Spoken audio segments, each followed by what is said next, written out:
चलो next chapter हम लोग नया स्टार्ट करने जा रहे हैं। कौन सा? Plant morphology. मॉर्फोलॉजी क्या होती है? सबको ही पता होगा, एक्सटर्नल अपीयरेंस के बारे में। तो प्लांट के इस चैप्टर के अंदर हम एक्सटर्नल अपीयरेंस के बारे में डिस्कस करेंगे। तो इस चैप्टर में डिस्कस क्या क्या करना है आपको? सबसे पहले हम रूट पढ़ेंगे, फिर हम रूट के बाद स्टेम पढ़ेंगे, स्टेम के बाद हम स्टेम पे और क्या क्या प्रेजेंट होते हैं, स्टेम के अंदर बर्ड होता है वो डिस्कस करेंगे। फिर इसमें हार्ड पॉइंटेड स्ट्रक्चर होते हैं, हार्ड पॉइंटेड स्ट्रक्चर होते हैं जिनको स्पाइन, थॉर्न, ब्रिस्टल और हुक बोलते हैं। हिंदी में इन सबको कांटे बोलते हैं, ठीक है, पर इंग्लिश में अलग अलग वर्ड होते हैं। तो इनमें क्या डिफरेंस होता है वो हम पढ़ेंगे। गुलाब में क्या होता है? कांटे नहीं, कांटे कौन से वाले? थॉर्न नहीं होते हैं, हुक होते हैं। गुलाब में देखा होगा कांटा थोड़ा सा मुड़ा हुआ होता है, तो रोज़ में क्या होता है? हुक होता है।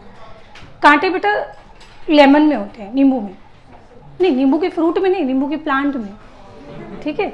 चलो इसमें हार्ड पॉइंटेड स्ट्रक्चर हम डिस्कस करेंगे और उसके अलावा फिर हम यहाँ पे डिस्कस करेंगे लीफ के बाद हम डिस्कस करेंगे फ्लावर। उसके बाद फ्लावर में ऑटोमेटिकली हम इन्फ्लोरेसेंस के बारे में बात करेंगे, ठीक है। और फिर हम पढ़ेंगे यहाँ पे फ्रूट्स, एंड फ्रूट्स के बाद हम पढ़ेंगे फैमिलीज। बाय द वे बेटा इस चैप्टर के अंदर टोटल 3 फैमिली है ना, तो उसमें से आपकी 2 फैमिली हटा दी गई, एक ही फैमिली बची है। तो 4 ऑप्शन कभी भी अगर आए तो आंसर तो एक ही फैमिली का जाएगा। लीजिए कौन सी? Solanaceae family. कुछ भी पूछे सोलेनेसी फैमिली, कुछ भी पूछे सोलेनेसी फैमिली, पर ऐसा नहीं करना है। हम तीनों फैमिली पढ़ेंगे क्योंकि आता है, क्योंकि ऐसा है ना बेटा, आपको ये पूरा चैप्टर एक दूसरे से लिंक है, तो आप कुछ भी पार्ट यहाँ पे डिलीट नहीं कर पाओगे, ये मजबूरी है। तो हम ये चैप्टर जो है पूरा A to Z पढ़ेंगे। नई वाली NCERT के अकॉर्डिंग जो डिलीटेड वाला पोर्शन है वो भी हम पढ़ेंगे, ठीक है। चलो शुरू करते हैं। इसमें सबसे पहले रूट के बारे में। तो रूट के बारे में क्या जानते हैं आप? रूट के बारे में आप क्या जानते हैं? चलिए रूट की प्रॉपर्टीज बताइए मुझे। तो पिछले चैप्टर में आप लोगों ने प्लांट एनाटॉमी पढ़ी थी। रूट को हमने काट के अंदर से देखा था, मोनोकोट रूट और डाइकोट रूट को पढ़ा था। आज हम सिर्फ रूट को बाहर से देखने वाले हैं, ओनली एक्सटर्नल मॉर्फोलॉजी के बारे में बात करेंगे। और यहाँ पे क्या लिखा है? Flowering plant. तो फ्लावरिंग प्लांट कौन होते हैं? डाइकोट या मोनोकोट? दोनों के हम लोग क्या बोलते हैं? फ्लावरिंग प्लांट बोलते हैं। तो इस चैप्टर के अंदर हम लोग यहाँ पे डाइकोट एंड मोनोकोट दोनों के बारे में बात करेंगे, ठीक है। नाउ रूट की प्रॉपर्टी बताइए।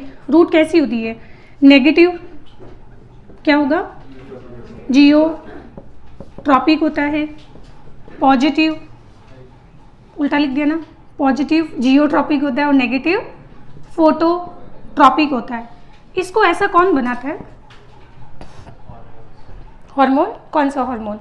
तो पढ़ेंगे हम ऑक्सीन। इसके लिए कौन रिस्पॉन्सिबल होता है? या ऑक्सीन हार्मोन रिस्पॉन्सिबल होता है। अच्छा इसका कोई एक्सेप्शन हो सकता है?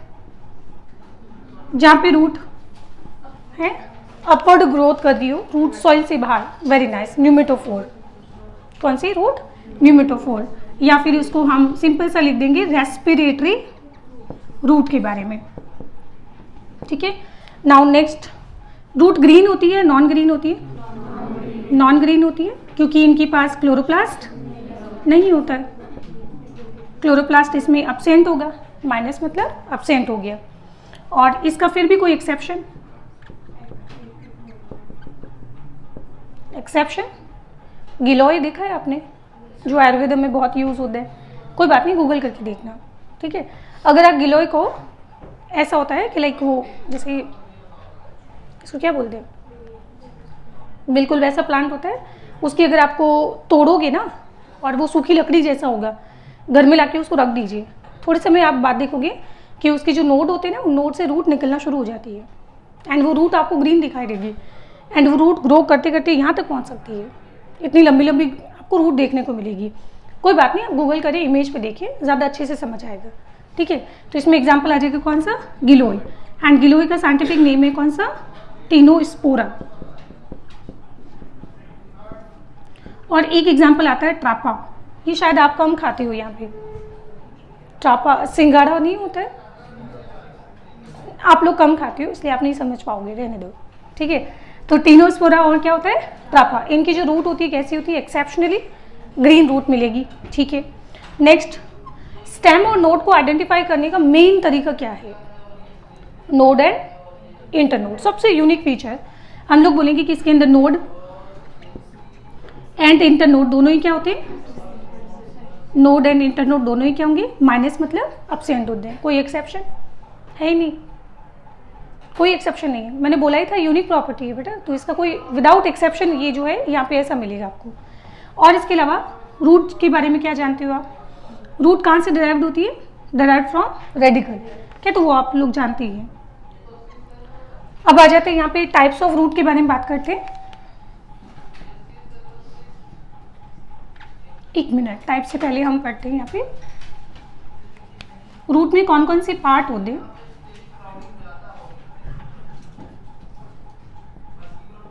तो ये कोई बहुत ताज्जुब की बात नहीं है कि रूट में यहाँ पे सबसे क्या होता है, मेरिस्टेमेटिक जोन होते हैं। तो ये वाला एरिया कौन सा हो जाएगा, मेरिस्टेमेटिक सेल्स हो जाएगी यहाँ पे। और मेरिस्टेमेटिक सेल्स का काम क्या होता है, डिवाइड करना, फास्ट डिवीजन करना, और इसकी वजह से क्या हो रही है, रूट की ग्रोथ होती है। और सॉइल की फ्रिक्शन, सॉइल में सॉइल के पार्टिकल होते हैं, तो जब रूट आगे ग्रो करेगी तो उसमें फ्रिक्शन लगेगा, तो फ्रिक्शन की वजह से मेरिस्टेमेटिक टिश्यू डैमेज ना हो जाए, तो इसको प्रोटेक्ट करने के लिए इसके ऊपर क्या होता है, रूट कैप होता है।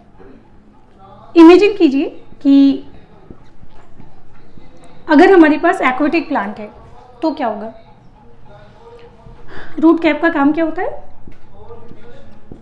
प्रोटेक्शन ऑफ, इसमें meristematic part from soil particle, soil particle से इसको क्या करना होता है, प्रोटेक्ट करना होता है। पर मैं बात कर रही हूँ जो एक्वेटिक प्लांट है, जो पानी में रहते हैं, तो वहाँ तो फ्रिक्शन नहीं है ना, और जब वहाँ फ्रिक्शन नहीं है तो उसको प्रोटेक्ट कौन करेगा, प्रोटेक्शन की जरूरत ही नहीं है बेटा वहाँ। तो क्या होता है कि इसमें एक्सेप्शन एक्वेटिक प्लांट, जैसे एग्जाम्पल आपने पढ़ा होगा आइकोनिया, वाटर हाइसिनेंथ, या फिर और पिस्टिया सुना होगा। तो उसमें क्या होता है कि जो रूट होती है, ये रूट आपको दिखाई दे रही है, इसकी रूट के टिप के ऊपर इस तरह से ट्राइंगल शेप के स्ट्रक्चर होते हैं, और इनके अंदर एयर फील्ड होती है, और एयर फील्ड होने से क्या फ़ायदा होगा, ये बायोन्सी प्रोवाइड करेगा।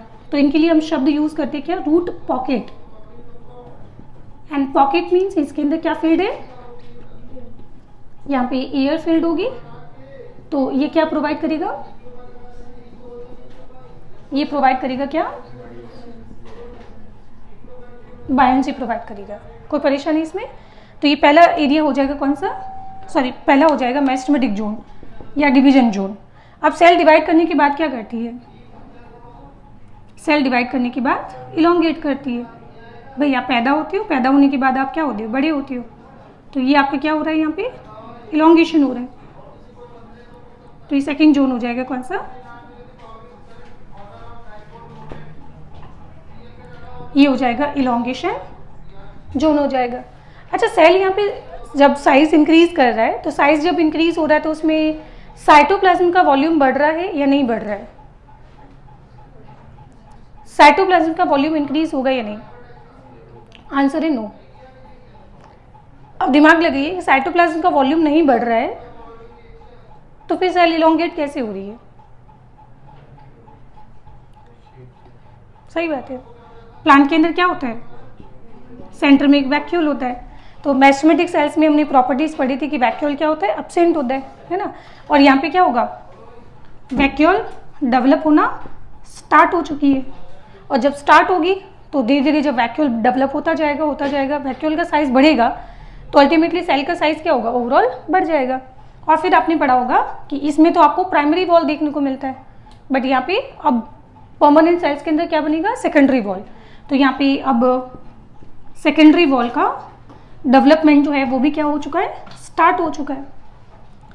मेरिस्टेमेटिक सेल्स में फिर वापस मैं लिख देती हूँ कि इसमें वैक्यूल क्या होता है, एब्सेंट होता है, और यहाँ पे जो वॉल होती है वो कौन सी होती है, प्राइमरी वॉल प्रेजेंट होती है।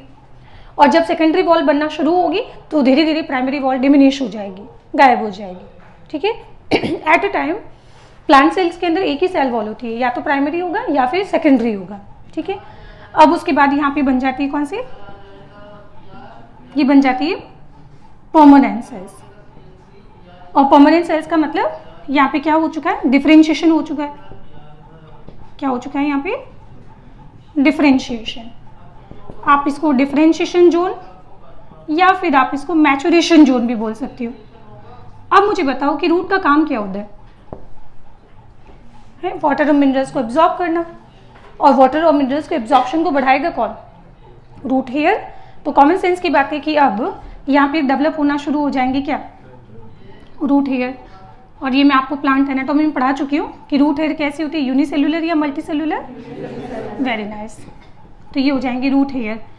एंड रूट हेयर का काम क्या होता है, it increase surface, it increase surface area for absorption.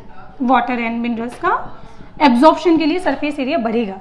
और ये नीट एग्जाम में बहुत ही इंपॉर्टेंट क्वेश्चन आया हुआ है कि रूट हेयर कहाँ प्रेजेंट होते हैं। आपके पास 3-4 option, root cap, meristematic zone, elongation zone और मैचुरेशन जोन। तो याद रखना रूट हेयर जो होते हैं वो एग्जैक्टली कहाँ प्रेजेंट होते हैं, मैचुरेशन जोन में प्रेजेंट होते हैं। तो ये इंपॉर्टेंट होता है। तो इस तरह से हम लोगों ने यहाँ पे रूट को 3 पार्ट में डिवाइड, 3 एरिया में डिवाइड कर दिया। मैचुरेशन जोन, सॉरी मैस्टमेटिक जोन, फिर आ जाएगा कौन सा, इलोंगेशन जोन, एंड देन आ जाएगा कौन सा, मैचुरेशन या फिर डिफरेंशिएशन जोन हो जाएगा। कोई परेशानी इसमें, ठीक है। तो ये हो गया कंप्लीट। अब इसके बाद हम स्टार्ट करेंगे टाइप ऑफ रूट, एंड फिर उसके बाद हम पढ़ेंगे मॉडिफिकेशन ऑफ रूट। लिखो उसको।